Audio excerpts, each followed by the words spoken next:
नमस्कार। आज मैं आपको राधा अष्टमी के बारे में संपूर्ण जानकारी देने जा रही हूँ। कृष्ण जी की प्रिय राधा रानी का जन्मोत्सव भाद्रपद मास के शुक्ल पक्ष की अष्टमी तिथि को मनाया जाता है। द्वापर युग में इस पावन तिथि पर देवी राधा का जन्म हुआ था। कृष्ण जन्माष्टमी के 15 दिन बाद जन्माष्टमी की तरह ही राधा अष्टमी का त्यौहार भी मथुरा, वृंदावन, बरसाना, रावल और मांड के मंदिरों में बड़े जोर शोर से मनाया जाता है। पौराणिक कथाओं में बताया गया है कि राधा जी का जन्म माता के गर्भ से नहीं बल्कि वृषभानु जी की तपोभूमि से प्रकट हुई थी। ब्रह्मवैवर्त पुराण में राधा जी के जन्म की जो कथा बताई गई है वो मैं आपको सुनाती हूँ। राधा श्री कृष्ण के साथ गोलोक में निवास करती थी। एक बार देवी राधा गोलोक में नहीं थी। उस समय श्री कृष्ण अपनी एक सखी विराजा के साथ गोलोक में विहार कर रहे थे।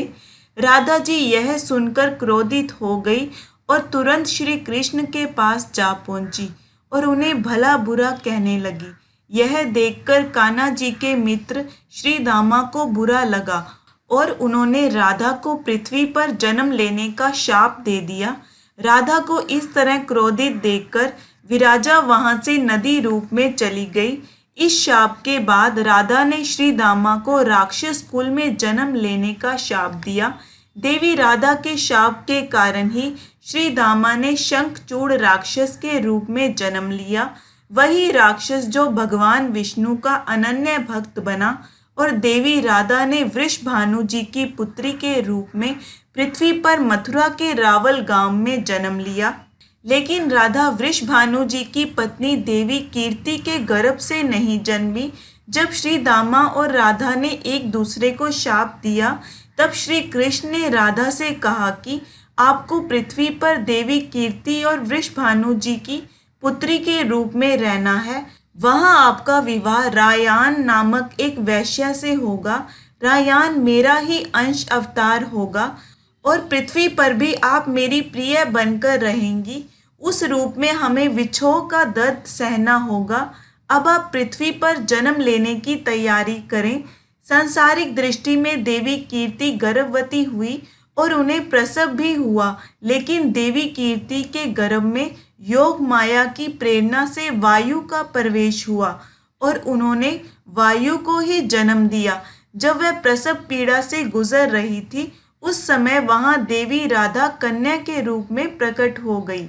पौराणिक मान्यताओं के अनुसार राधा जी भगवान श्री कृष्ण से बड़ी थी और राधा जी स्वयं लक्ष्मी जी का अंश थी। राधा रानी के बिना कृष्ण जी की पूजा अधूरी मानी जाती है। भगवान श्री कृष्ण का नाम राधा नाम के बिना अधूरा माना जाता है। तभी तो लोग राधे कृष्ण कहकर जयकारे लगाते हैं। जो लोग श्री कृष्ण जन्माष्टमी का व्रत रखते हैं उन्हें राधा रानी के जन्म उत्सव पर भी व्रत अवश्य रखना चाहिए। कहा जाता है कि राधा अष्टमी के व्रत के बिना कृष्ण जन्माष्टमी के व्रत का पूरा पुण्य प्राप्त नहीं होता। वैसे तो कृष्ण जन्माष्टमी का व्रत रखने वाले हर किसी को ये व्रत रखना चाहिए, पर राधा अष्टमी का व्रत खास तौर पर महिलाएं रखती हैं ताकि उनको अखंड सौभाग्य का आशीर्वाद प्राप्त हो, घर में सुख समृद्धि शांति और संतान सुख मिले। मान्यता है कि इस दिन व्रत करने से भगवान कृष्ण प्रसन्न होते हैं, मनोवांछित फल प्रदान करते हैं, घर में धन की कमी नहीं होती और बरकत बनी रहती है। राधा नाम संसार के सभी दुखों को हरने वाला है और सुखों की प्राप्ति होती है। राधा रानी को वल्लभा भी कहा जाता है। यह भी माना जाता है कि इस दिन व्रत करने से समस्त पापों का नाश होता है और मोक्ष की प्राप्ति होती है। अब बात करते हैं राधा अष्टमी के व्रत और पूजा विधि के बारे में। राधा अष्टमी के दिन राधा जी और भगवान श्री कृष्ण दोनों की पूजा की जाती है। श्री कृष्ण की पूजा के बिना राधा जी की पूजा अधूरी मानी जाती है। इस दिन सूर्य उदय से पहले उठें, घर की साफ सफाई करने के बाद पानी में गंगा जल और काले तिल मिलाकर स्नान करें और स्वच्छ वस्त्र धारण करें। हो सके तो पूरे घर में गंगा जल का छिड़काव करें।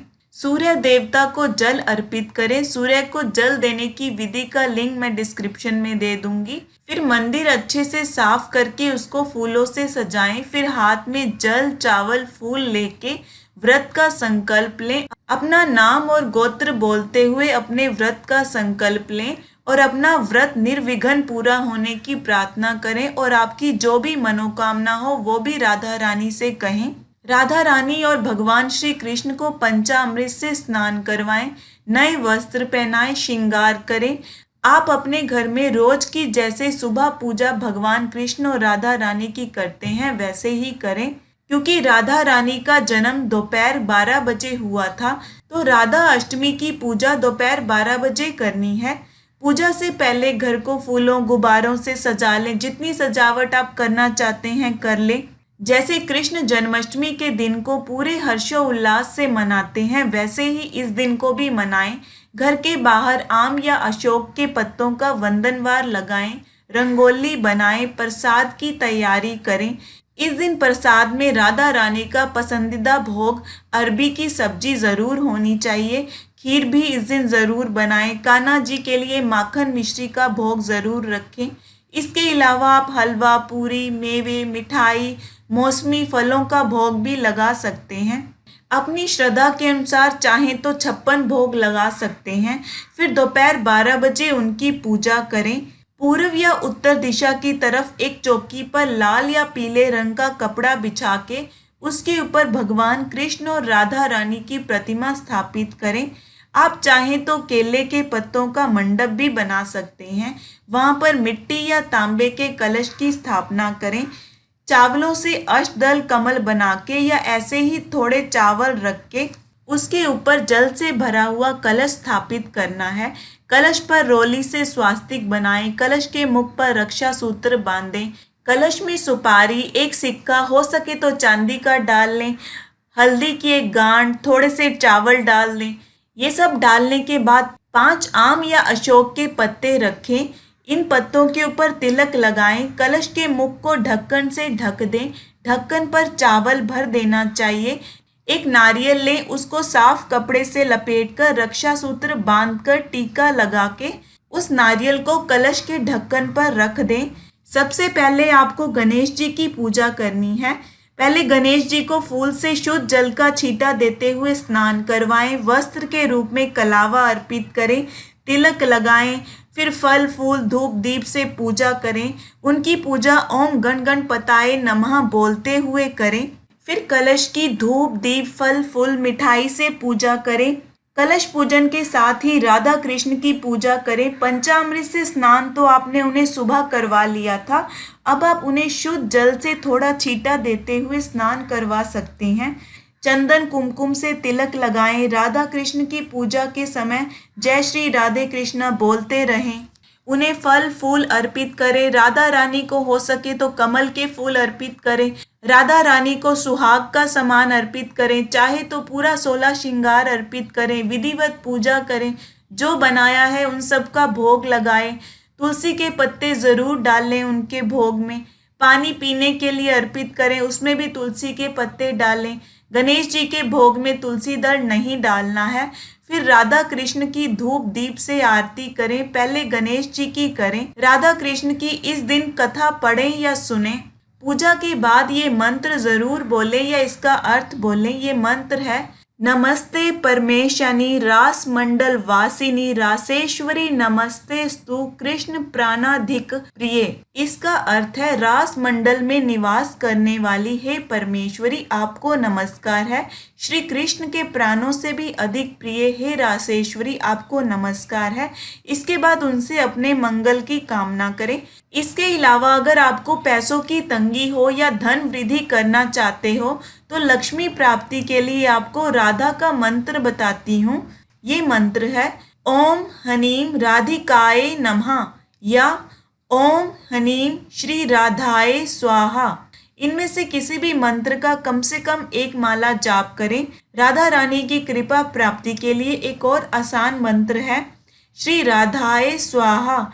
इसका भी इस दिन जाप कर सकते हैं। इसके अलावा राधा अष्टमी के दिन संध्या के समय तुलसी के नीचे घी का दीपक जलाएं ओम नमो भगवते वासुदेवाय मंत्र बोलते हुए 11 बार परिक्रमा करें। ऐसा करने से भी आर्थिक परेशानी से छुटकारा मिलता है। सुबह की पूजा करने तक आप कुछ ना खाएं, स्वस्थ हो तो निर्जला रहें। पूजा के बाद पूरा व्रत फलाहार रखें।